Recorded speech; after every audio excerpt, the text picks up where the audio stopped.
Alors, chez les chrétiens, le mot prière est très important. Prier.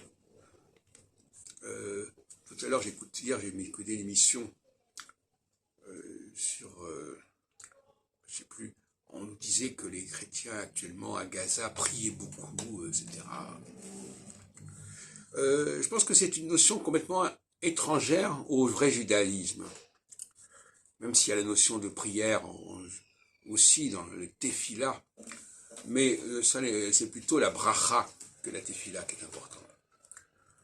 Parce qu'on peut respecter la bracha, c'est le respect c'est la bénédiction, c'est le respect du plan divin, c'est le respect de la volonté divine, si on peut dire, c'est le respect de l'ordre divin. Et la prière, c'est presque le contraire, c'est presque la volonté de sortir de ce plan divin, de faire mentir ce plan divin. C'est la volonté qui est du miracle. Et le miracle, c'est le contraire, c'est un acte séditieux contre le plan divin. C'est pour ça d'ailleurs que grande partie, le livre de l'Exode est un livre qui n'est pas du tout juif.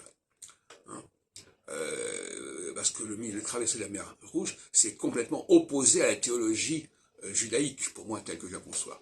Tout comme d'ailleurs, j'en ai parlé dans une autre vidéo, la circoncision, qui est évidemment le contraire de l'esprit judaïque, puisqu'elle fait appel en plus à un objet contendant, et on n'arrête pas de dire que dans la pensée juive, normalement, l'homme ne doit pas utiliser, ne doit pas fabriquer, ne doit pas refaçonner, reformater les choses et les gens.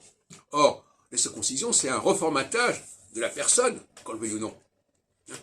Et bien ça, c'est un scandale. Bon, cela dit, le paradoxe, c'est que les chrétiens ont renoncé à la circoncision et que les juifs l'ont pérennisée. Alors qu'en réalité, c'est le contraire. Les chrétiens pourraient circoncire, parce qu'effectivement, ils accordent beaucoup d'importance à l'être humain, et les juifs devraient refuser de circoncire parce que c'est une façon de modifier le plan divin. Alors donc là, il y a un peu... Mais ça s'explique assez bien parce que le christianisme a quand même adopté quelque part le prophétie de Jérémie sur la seconde alliance. Et dans la seconde alliance, l'homme ne doit rien faire. Il doit laisser les choses se faire. Hein, il n'a pas à intervenir comme dans la première alliance. Il doit accepter que les choses fonctionnent comme elles fonctionnent.